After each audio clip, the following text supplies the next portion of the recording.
Ser podcast. Las 7 de hoy por hoy. Ser podcast. Hola, muy buenos días. El Gobierno cierra filas con el ministro de Justicia y Presidencia, Félix Bolaños, que sostiene que el intento de imputarle acabará en nada y denuncia los errores de bulto en el auto con el que el juez Peinado pide convertirle en un acusado más. Lo dijo ayer el propio ministro, que compareció para defender su inocencia después de que el magistrado pidiera al Supremo que lo acuse por malversación y falso testimonio por la contratación de la asesora de Begoña Gómez. Dice Bolaños que la exposición del juez no se sostiene. Tengo una tranquilidad absoluta. Es una buena noticia para la justicia que el Tribunal Supremo se pueda pronunciar sobre esta instrucción y sobre esta exposición motivada.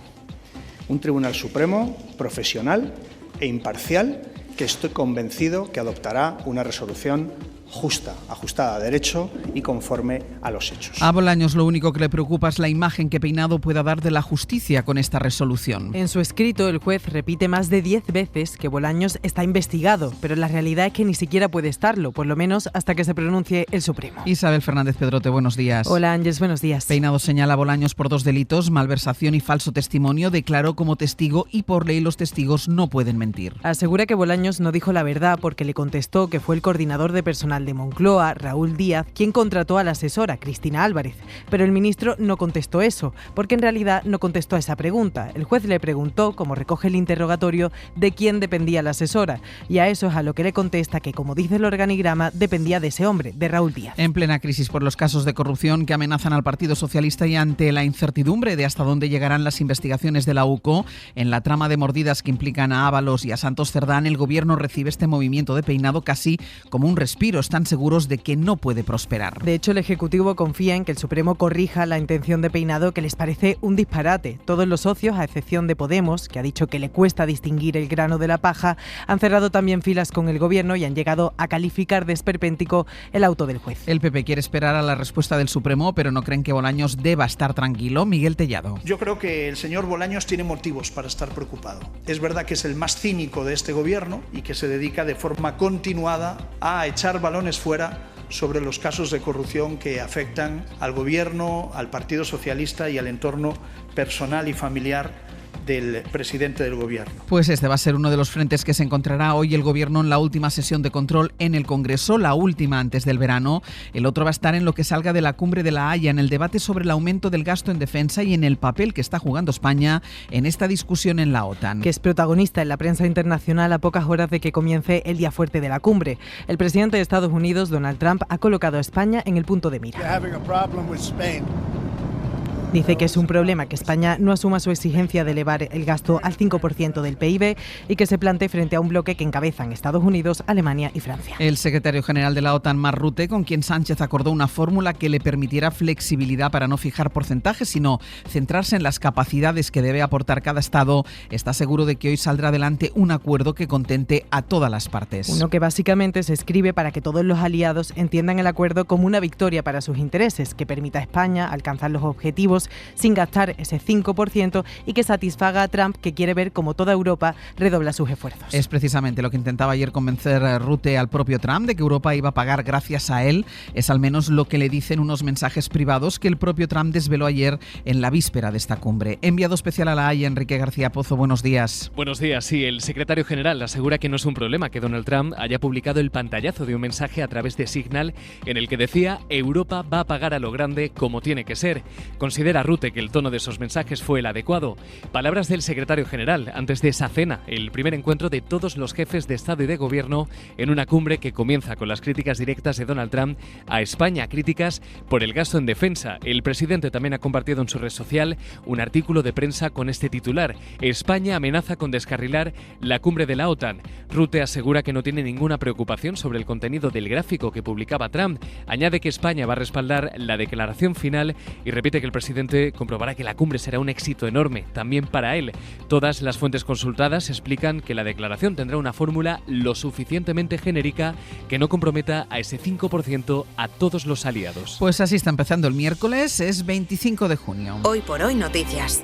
Ser Podcast. El otro gran asunto económico que atravesará también en un par de horas el debate político es la OPA sobre el Sabadell. El BBVA está estudiando ya si le merece la pena seguir adelante con la operación a pesar del endurecimiento de las condiciones que presentó ayer el Gobierno. El Ejecutivo lo que hace es blindar la autonomía del Banco Catalán durante 3 años, ampliables a 5. No podrán absorberlo, tampoco despedir a trabajadores o alterar la gestión de las oficinas. El ministro de Economía, Carlos Cuerpo, defendió anoche las condiciones en Hora 25. Que esta autonomía en la gestión permita dar continuidad y que esa continuidad puede coexistir con el proceso de adquisiciones. Asegura que lo hace por el interés general de los empleados, usuarios y pymes y que no imposibilita la OPA. En Europa hay dudas sobre las condiciones del Gobierno. La Comisión por el momento ha dicho que toma nota, pero insiste en los beneficios de tener grandes bancos. El Banco Central Europeo por ahora apunta que obstaculizar estas operaciones limita la credibilidad de la Unión de Mercado de Capitales. Jordi Fábrega. En lo que dicen la Comisión Europea y el Banco Central Europeo se intuye que no comparten la decisión del Gobierno de aumentar las condiciones al BBVA para comprar el Sabadell.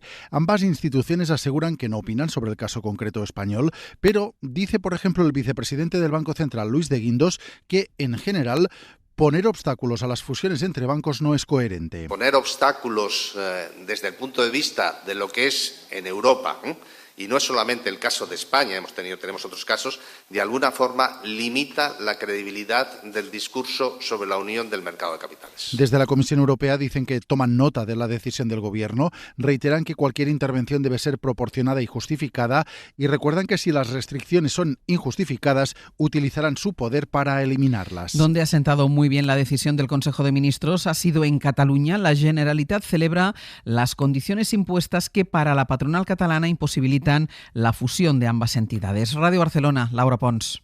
El Sabadell se resiste a la OPA. El Banco Catalán quiere navegar en solitario y pide al BBVA que, si decide seguir con la operación, informe a sus accionistas sobre los cambios que se pueden producir en las retribuciones de la oferta de absorción. Desde la Generalitat aplauden la decisión del Gobierno central. La consejera de Economía, Alicia Romero, habla de satisfacción a la espera de ver qué hace el BBVA. Una decisión, creemos, muy equilibrada, que lo que hace es garantizar un sistema financiero equilibrado desde el punto de vista territorial, pero también que nos permite mantener los puestos de trabajo. Por tanto, estamos satisfechos de esta decisión que toma el Gobierno de España. El tejido empresarial y el mundo económico catalán también valoran positivamente la decisión del Gobierno. Creen y esperan que esta medida haga reconsiderar la decisión del BBVA. Desde Foment del Treball aseguran que la intervención del Gobierno imposibilita la absorción.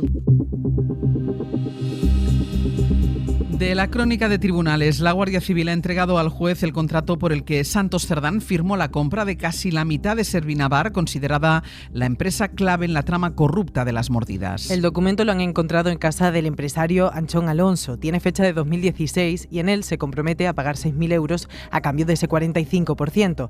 La empresa lleva días negando cualquier relación contractual con Cerdán y el ex número 3 del PSOE dice que es un documento privado que nunca se elevó a lo público y que por lo tanto no es efectivo, aunque no niega su existencia. Cerdán, por cierto, que ha pedido que se retransmita en directo y en abierto su declaración el lunes que viene ante el Tribunal Supremo. Además, las declaraciones de varios testigos en la Audiencia Nacional confirman que la expresidenta de Adif, Isabel Pardo de Vera, intercedió por Jessica Rodríguez para que la trataran mejor en Ineco. De parte de Ábalos, llamó a un alto cargo para decirle que algunos trabajadores tenían que dejar de acosar a quien entonces era pareja del ministro. Información de Miguel Ángel Campos.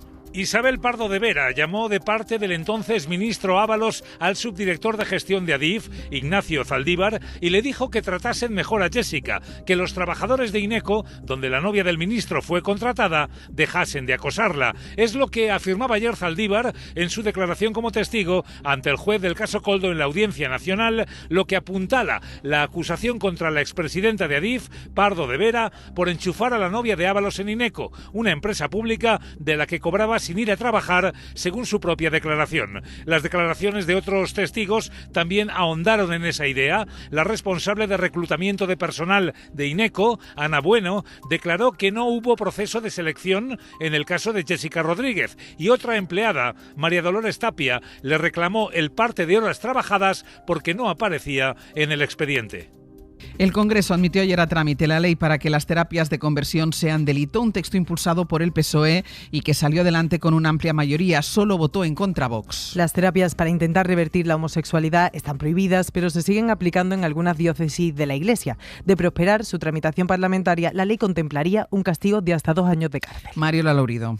En vísperas del orgullo, el PP apoyó ayer la ley del PSOE y se desmarcó de Vox. La extrema derecha fue la única que votó en contra de empezar a tramitar la reforma del Código Penal para castigar con hasta 2 años de cárcel las falsas terapias de conversión.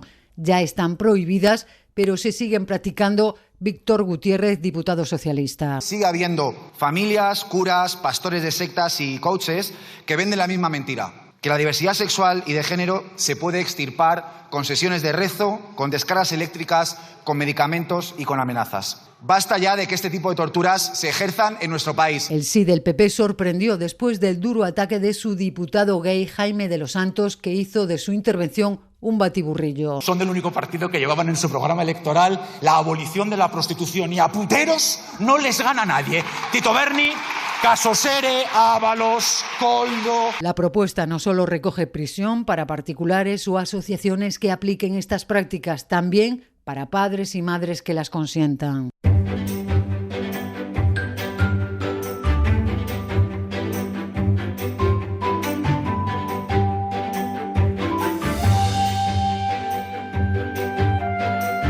Vamos a ir hoy hasta Galicia con Ricardo Rodríguez. Ricardo, ¿qué tal? Muy buenos días. Hola Ángels, buen día. Y en Extremadura, José Emiliano Barrena, ¿qué tal? Muy buenos días. ¿Qué tal? Buenos días. Vamos ya con noticias de estas dos comunidades, como esas sillas de 3 metros de alto que van a reivindicar este verano el arte de tomar el fresco en 3 pueblos extremeños. Sí, Ángels, porque eso de las noches calurosas, sillas en la calle, conversación y escucha hasta altas horas, es la imagen que muchos recordamos de nuestros pueblos en verano y que desde la Asociación de las Universidades Populares de Extremadura quieren continuar reivindicando. Y lo hacen con el movimiento Las Sillas de Arte en la Calle. Lo hacen por 2º año consecutivo mediante la instalación de enormes sillas de madera que este año van a llegar a Herías, en Cáceres, Magacelaz y Santibáñez el Bajo para invitar a sus habitantes a reflexionar y actuar para recuperar esta costumbre tan extremeña. Desde la OPEX inciden en que con esto lo que quieren es fomentar los procesos participativos, los diálogos, la memoria colectiva y la resignificación de las tradiciones locales. En cada municipio se va a iniciar el proyecto con un proceso participativo de escucha en un mundo donde cada vez se conversa y se escucha menos, que mejor que reivindicar esas tertulias al fresco. Ah, claro que sí, a sacar las sillas al fresco. Darse un baño en una playa gallega ya no es solo una cuestión de valiente, Richie. Al menos en este inicio de verano, Ángels, es lo más comentado en los arenales gallegos, lo caliente que está el agua en las playas estos días. ¿Ah, sí? En zonas como Noyo a Fisterra y en puntos de Rías Baixas, donde es habitual la imagen de bañistas entrando en el agua casi de puntillas, a cámara lenta, mojando primero una pierna, luego un brazo, luego la nuca. Estos días el que más y el que menos se atreve a darse un chapuzón ya a la primera, y es que la temperatura del agua es inusualmente alta. En zonas de Morrazo, por ejemplo, está 2 grados por encima de lo habitual en esta época del año, roza los 20 grados. El inusual calor que ha registrado Galicia en estas 2 últimas semanas, hoy el termómetro nos da un respiro, pero llevamos 2 semanas con máximas muy por encima de los 30 grados, ha tenido su impacto en el agua. La playa de Rodas, en las Cíes, un lugar paradisíaco donde muy pocos se atrevían a meterse en el agua, es otro ejemplo de cómo están cambiando las temperaturas. Pero este incremento de la temperatura del agua tiene su parte negativa, con el impacto en la biodiversidad. Los expertos ya advierten de una mayor presencia de plagas, la aparición de especies invasoras o los cambios en los patrones productivos, por ejemplo, de especies como el mejillón, el pulpo o la sardina. Veía esta mañana que el agua está en temperaturas, no solo en Galicia, casi en toda España, en toda la costa, está a temperatura del mes de agosto ya, y estamos todavía que no hemos terminado junio. El testimonio de una mujer, José, que en una tormenta en un municipio de Badajoz acabó colándose por la alcantarilla. ¿Qué le pasó? Pues sí, las tormentas del comienzo del verano suponían un problema para una vecina de la localidad pacense de Los Santos de Maimona, que sufrió heridas al caer en una alcantarilla. La dueña de 2 establecimientos comerciales de este municipio caía en este lugar, que levantaba el agua con mucha fuerza. Cuando la alcantarilla, cuando ya pasaba por ese lugar, cayó, y la única manera que tuvo de salir fue que su hija le tirase de los pelos para arriba para que no tuviese un problema mayor. Lo decía así. Estábamos como a medio metro y claro, al intentar venir a las tiendas, la alcantarilla estaba abierta y caí dentro. Mi hija intentó sacarme como pudo, porque la alcantarilla lo que hace es sucio. Solucionarte, entonces pasa un poquito de miedo. Bueno, sonido de la afectada que captaba nuestro excompañero de la cadena SER, Lucio Pobes. Pues pobre, qué susto. Y desde esta semana hay un nuevo satélite gallego en el espacio, Richie. Se trata del sistema SatMar, que lleva el sello de la empresa de Nigran Allen Space. Se ha puesto en órbita en la noite de San Juan, precisamente desde California. Alcanzó una velocidad superior a los 1000 kilómetros por hora durante el primer minuto. Un cuarto de hora después ya circulaba a 28.700 kilómetros por hora. La misión, desarrollada junto a Puertos del Estado, tiene como objetivo, Ángels, digitalizar las comunicaciones en el mar. Richie, José, gracias. Adiós. Hasta luego. Y vamos ya con nuestra recomendación cultural para empezar el día. Hoy Pepa Blanes nos propone una serie. El director hongkonés Wong Kar-wai fue uno de los culpables de que el cine asiático se pusiera de moda, gracias a títulos como Deseando amar.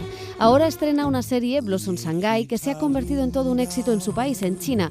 Es la serie más vista de la televisión, además de que ha generado hasta rutas turísticas por los decorados de la ficción y ya puede verse aquí en España en Filmin. Para hacer negocios hay que colaborar. El señor Bao necesita su producto y el señor Fan la perspicacia del señor Bao.